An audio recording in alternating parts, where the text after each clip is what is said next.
책 주목. 책 주목에서 82번째로 읽어드리는 책은 제임스 패커의 복음 전도란 무엇인가 입니다. 복음 전도, 인간의 일인가, 하나님의 일인가 라는 부제목이 달려 있습니다. 제임스 패커는 20세기 가장 중요한 복음주의 신학자 가운데 한 사람으로서 마틴 로이드 존스, 존 스토트와 함께 복음주의를 대표하는 신학자입니다. 하나님이 모든 일을 주관하시는데 왜 우리가 무엇을 해야 하는가? 왜 우리가 사역을 해야 하고 기도해야 하는가? 왜 복음을 전해야 하는가? 라는 질문을 할 수 있다. 하나님의 주권과 인간의 책임이 어떻게 조화를 이루는지에 대해서 이 책은 잘 설명한다. 하나님의 주권적 사역과 우리의 노력은 서로 상충되지 않는다. 구원은 하나님의 은혜로 받는다. 즉 하나님의 주권에 속한다. 하나님께서 그리스도를 통해 무력한 죄인들을 자신에게 부르시는 하나님의 불가항력적인 행위가 복음 전도 행위입니다. 그런데 어떤 사람은 하나님의 절대 주권을 믿는다면 우리가 복음을 전할 필요가 있겠느냐라고 생각한다. 이러한 잘못된 생각은 복음 전도에 필요한 메시지를 가로막아 복음 전도 자체를 마비시킬 수 있다. 하나님의 주권적인 통치와 은혜는 복음 전도를 무력하게 하기는커녕 그 생명력을 유지시켜주는 강력한 동기가 될 수 있다. 하나님의 주권적 개입을 믿을수록 우리가 복음 전도에 있어서 생명력을 얻고 힘을 얻게 될 수 있는 것이다. 하나님은 온 우주의 주권자이시다.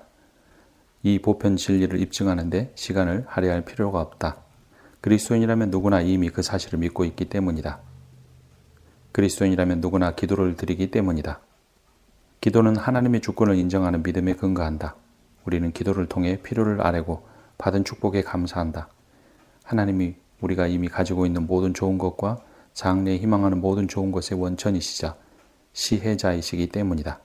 이것이 기도의 근본 철학이다. 그리스도인의 기도는 우리의 무력함과 의존 상태를 겸손히 인정하는 행위다. 우리는 하나님 앞에 무릎을 꿇을 때 세상을 통제하는 자가 자신도 세상의 영도 아니라는 사실을 인정한다. 일용할 양식조차 하나님의 선물이라면 영적 은혜는 더욱더 그러할 것이다. 우리의 회심은 하나님께서 전적으로 행하신 일이다. 우리가 스스로를 구원한 것이 아니다. 하나님이 구원하셨다. 우리가 부패할 대로 부패한 죄인이라서 하나님께서 먼저 돌이킬 수 있는 마음을 허락하지 않으셨다면 우리는 결코 하나님께 나아올 수가 없었다. 우리가 무슨 행동을 하든 그것은 하나님께서 우리에게 베푸신 일이므로 우리의 공로라고 내세울 수가 없다. 오직 그리스도의 보혈과 그분의 의를 통해서만 구원을 받을 수 있다. 처음부터 끝까지 그리스도를 통해서만 구원을 받을 수 있다. 갓난아기가 어머니의 품에 안겨 모든 것을 공급받듯이 우리는 하나님의 품에 안겨 하나님의 은혜로 구원을 받았다. 하나님의 영원한 나라에 들어가기 위해 오직 하나님의 은혜와 자비에만 모든 희망을 걸어야 한다. 하나님이 우리를 택하셨고 우리가 믿음으로 의롭다 하시고 우리의 구원을 끝까지 이끌어 가신다. 하나님께서 모든 것을 이끌어 가시지만 인간에게도 책임이 따른다. 인간의 책임이 하나님의 주권과 조화를 이루기 때문이다. 하나님의 주권과 인간의 책임은 서로 양립하거나 상충되지 않는다. 오히려 하나님의 주권이 있기 때문에 인간의 책임이 더 강조될 수 있다. 하나님께서 우리에게 복음 전도를 하라고 명령하셨기에 그분의 주권적 명령에 따라 우리는 순종해야 한다. 우리가 어떻게 복음을 전하느냐에 따라 어떤 사람의 구원이 달려있지 않지만 우리는 하나님의 뜻에 따라 하나님의 명령에 따라 복음 전도를 수행할 뿐이고 그 과정과 결과를 인도하시는 분은 하나님이라는 사실을 겸허하게 인정해야 한다. 하나님의 주권과 인간의 책임은 서로 충돌되지 않는다. 두 가지가 양립할 수 있다. 빛이 파장으로 구성되어 있으면서 빛으로 구성되어 있다는 사실이 최근에 발견되었다. 빛이 어떻게 파장이면서 동시에 분자가 될 수 있는지는 분명하지 않다. 이제까지 과학적 상식으로는 받아들이기가 어려운 일이다. 하지만 그것이 사실이기에 받아들여야 한다. 이와 마찬가지로 하나님의 주권과 인간의 책임도 동시에 받아들여야 한다. 성경은 이러한 양립적 모순과 같이 보이는 명제들을 제시하고 있다. 이는 내가 약한 그때의 강함이라. 고린도후서 12장 10절. 근심하는 자 같으나 항상 기뻐하고 아무것도 없는 자 같으나 모든 것을 가진 자로다. 고린도후서 6장 10절. 약함과 강함은 반대되지만 이것은 동시에 존재할 수 있다. 근심과 기쁨, 또한 아무것도 없는 것과 모든 것을 가진 것 역시 다른 개념이지만 동시에 존재할 수 있다. 역설은 모순되어 보이지만 단지 표현법에 불과하다는 사실을 알아야 한다. 이율배반이 아니라는 것이다. 하나님의 주권에 대해서 먼저 생각해 본다면 하나님이 왕으로서 그 영원한 목적에 따라 사람들의 행위를 비롯해 세상 만사를 홀로 주관하고 다스리신다. 또한 인간의 책임에 대해서 본다면 하나님이 재판관으로서 인간으로 하여금 자신이 선택하고 행동한 것에 대해 책임을 지게 하신다. 믿지 아니하는 자는 믿지 아니함으로 벌써 심판을 받은 것이니라. 요한복음 3장 18절. 내가 복음을 전할지라도 부득불할 일임이라. 만일 복음을 전하지 아니하면 내게 화가 있을 것이로다. 이러한 구절들은 인간의 책임에 대해서 강조한다. 하나님의 주권도 현실이고 인간의 책임도 현실이다. 이것이 바로 복음 전도를 생각할 때 우리가 염두에 두어야 할 이율배반이다. 물론 우리의 유한한 생각으로는 이 문제를 이해할 수가 없다. 이는 마치 명백한 모순처럼 들리기 때문이다. 우리가 보이는 첫 번째 반응은 부조리하다는 불평일 것이다. 바울은 로마서 9장에서 그런 불평을 다뤘다. 혹 내가 내게 말하기를 그러면 하나님이 어찌하여 허물하시느냐 누가 그 뜻을 대적하느냐 하리니. 로마서 9장 19절. 이는 하나님이 우리의 모든 행위를 명령하신다면 그분이 우리의 재판관이 되시어 우리의 부족함을 단죄하는 것이 과연 옳고 합리적인가 하는 질문이다. 바울이 어떻게 대답했는지를 잘 살펴보라. 그는 하나님의 행위가 정당하다는 것을 입증하려고 하지 않았다.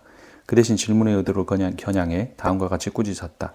이 사람아, 내가 누구이기에 감히 하나님께 반문하느냐. 로마서 9장 20절. 이와 같은 이의를 제기하는 사람은 죄인이자 피조물인 자신에게 하나님의 방식을 트집 잡을 권한이 없다는 사실을 깨달아야 한다. 피조물은 창조주에게 불평을 토로할 권리가 없다. 바울의 말대로 하나님의 주권은 전적으로 정당하다. 왜냐하면 피조물은 마음대로 할 수 있는 절대적인 권한을 소유하고 계시기 때문이다. 하나님의 의로운 주권이 그분의 의로운 심판과 어떻게 조화를 이룰 수 있는지에 대해 사변을 일삼거나 그 둘의 관계가 우리의 이해를 초월한다는 이유로 둘 중 어느 하나의 정의를 문제시해서는 곤란하다. 우리의 사변을 하나님을 이해하는 잣대로 삼아서는 안 된다. 창조주 하나님은 자신이 지고한 주권자이자 의로운 재판관이라고 말씀하신다. 우리는 그것으로 만족해야 한다. 우리가 이해할 수 있는 하나님, 곧 그 계시 안에 아무런 신비가 존재하지 않는 하나님은 인간의 형상을 따라 만든 신에 불과하다. 우리가 이해할 수 있는 하나님, 곧 그 계시 안에 아무런 신비가 존재하지 않는 하나님은 인간의 형상을 따라 만든 신에 불과하다. 하나님은 말씀하신다. 이는 내 생각이 너희의 생각과 다르며 내 길은 너희의 길과 다름이니라. 이는 하늘이 땅보다 높음 같이 내 길은 너희의 길보다 높으며 내 생각은 너희의 생각보다 높음이니라. 이사야서 55장 8절에서 9절. 장차 하늘나라에 가면 우리도 모든 것을 이해하게 될 것이다.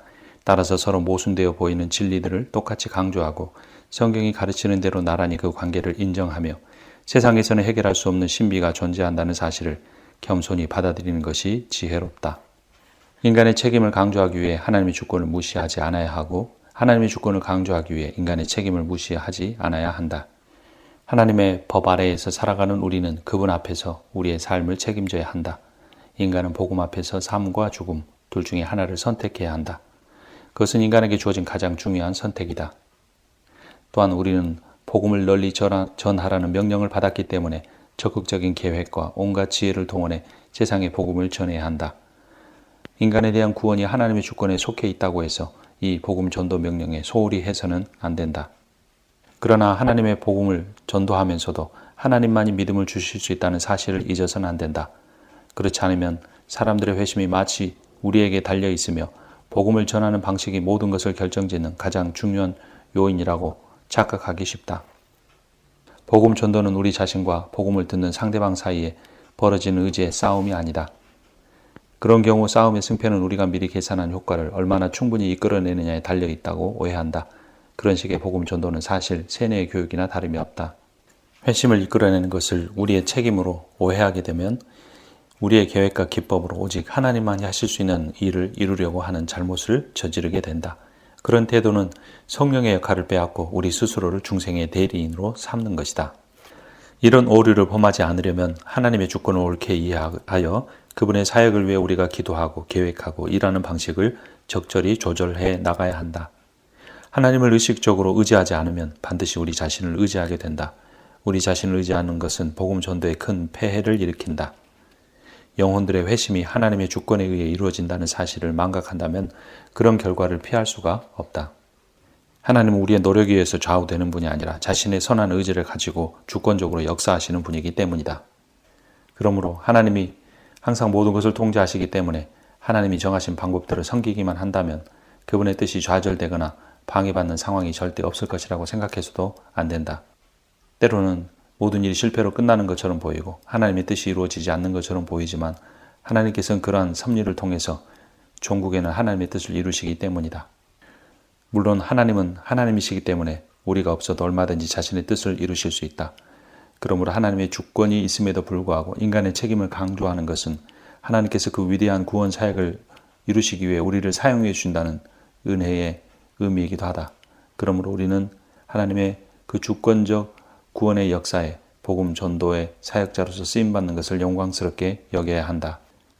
그러므로 하나님을 영화롭게 한다거나 하나님께서 주권적으로 은혜를 베푸신다는 사실을 인정하기만 하고 자신이 그 하나님의 복음 전도 사역에 쓰임받지 않아도 된다고 하는 어리석은 생각을 해서는 안 된다.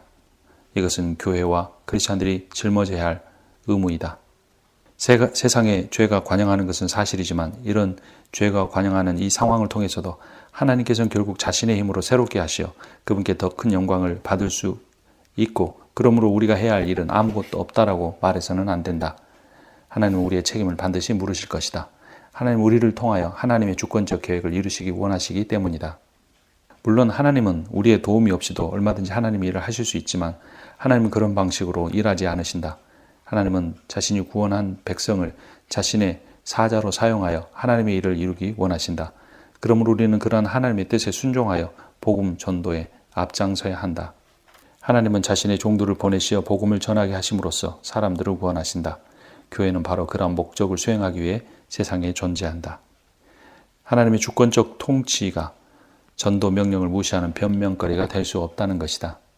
등불을 켜서 말 아래 숨겨두지 않는 것처럼 하나님께서 구원한 백성을 숨겨두지 않으신다. 하나님은 우리를 세상의 빛이라고 말씀하신다. 하나님은 우리를 사용하셔서 하나님의 빛을 세상 가운데 비추기를 원하신다. 그러므로 우리는 복음 전도에 헌신해야 한다. 하나님의 주권과 인간의 책임은 서로 적이 아니다. 서로 불편한 이웃이 아니고 둘은 친구로서 함께 협력한다. 복음 전도란 성령의 능력으로 그리스도 예수를 제시해 그분을 통해 하나님을 믿게 하고 그분을 구원자로 영접하게 하며 교회의 교통 안에서 그분을 왕으로 섬기게 하는 것이다. 복음 전도는 죄인들에게 그리스도 예수를 구원자로 영접할 것과 그분 없이는 영원히 멸망할 수밖에 없다는 사실을 일깨워주는 데 초점을 맞춘다. 우리는 구원 사역에 관한 진리만을 지식적으로 전달하는 것이 아니라 그리스도 예수를 살아계신 주님이자 왕으로서 제시하는 것이다. 이런 의미에서 복음 전도는 믿을 뿐 아니라 돌이키라고 촉구한다. 복음 전도는 하나님의 초청을 받아들이는 데 그치지 않고 죄를 뉘우쳐 회개할 것을 요구한다. 그럼에도 불구하고 복음 전도의 성공 여부는 회심을 이끌어냈느냐 이끌어내지 못했느냐 하는 문제에 달려있지 않다. 일평생 무슬림을 상대로 복음을 전했지만 단 한 사람의 회심자도 얻지 못한 선교사들이 있다. 과연 그러한 결과를 근거로 그들이 복음을 전하지 않았다고 말할 수 있을까? 또 복음적이지 않은 설교자들의 말을 듣고 올바른 회심에 이른 사람들도 있다. 그런 경우 그들 설교자가 복음을 전했다고 말할 수 있을까? 두 경우 모두 대답은 아니요이다. 복음 전도의 결과는 사람들의 바람이나 의도가 아니라 전능하신 하나님의 뜻에 달려있다. 바울은 이렇게 고백했다. 나를 위하여 구할 것은 내게 말씀을 주사 나로 입을 열어 복음의 비밀을 담대히 알리게 하옵소서 할 것이니라.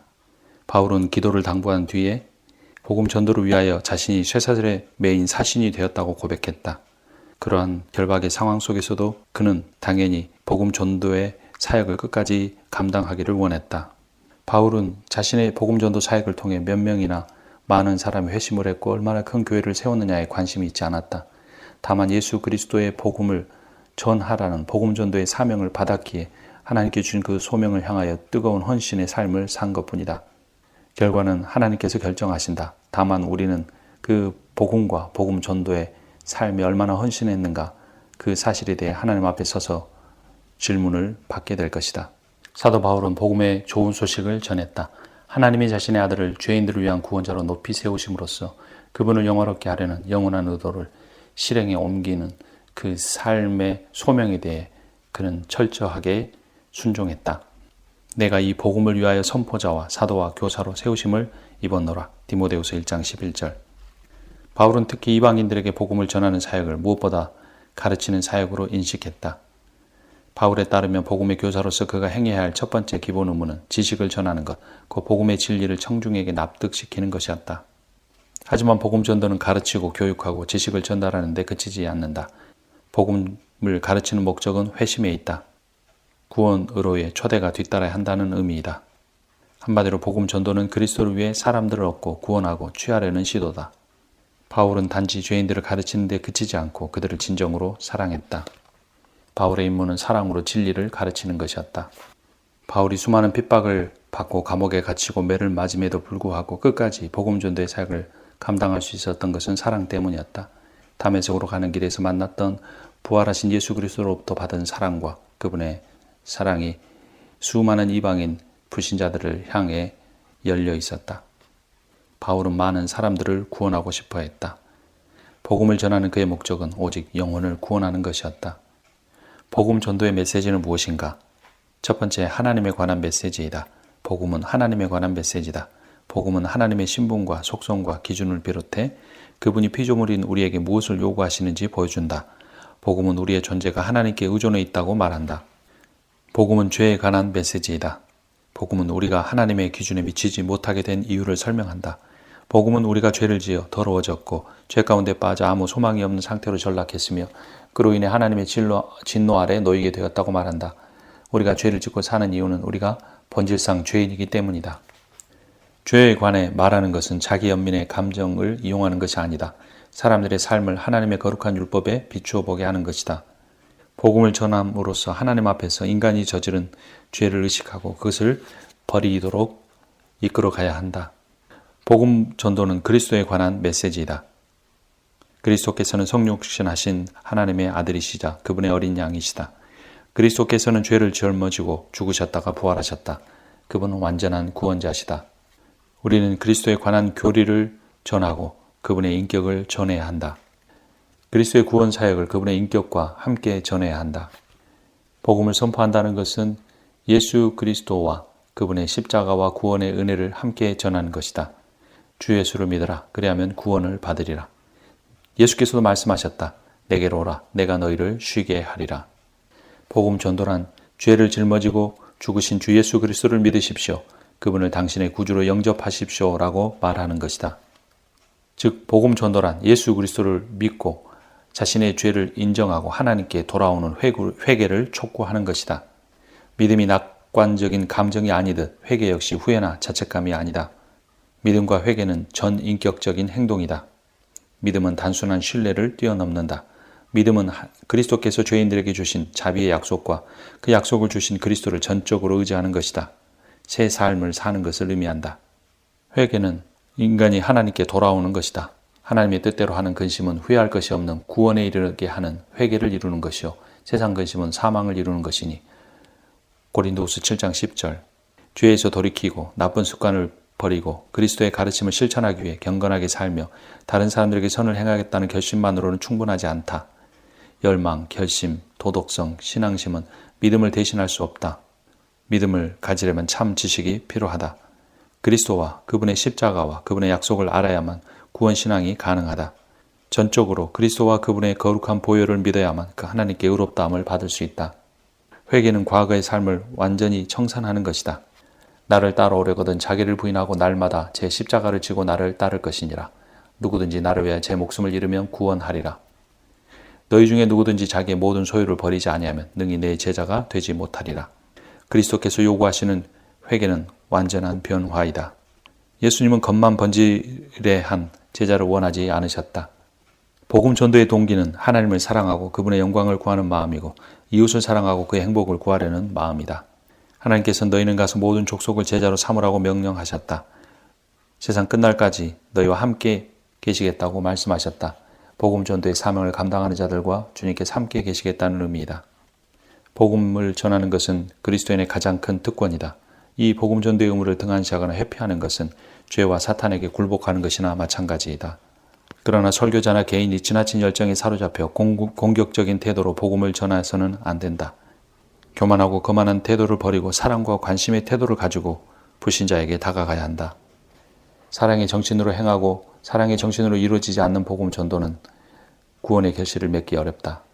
하나님을 영화롭게 하려 할 뿐만 아니라 불신자들을 존중하는 태도로 그들에게 복음을 전해야 한다.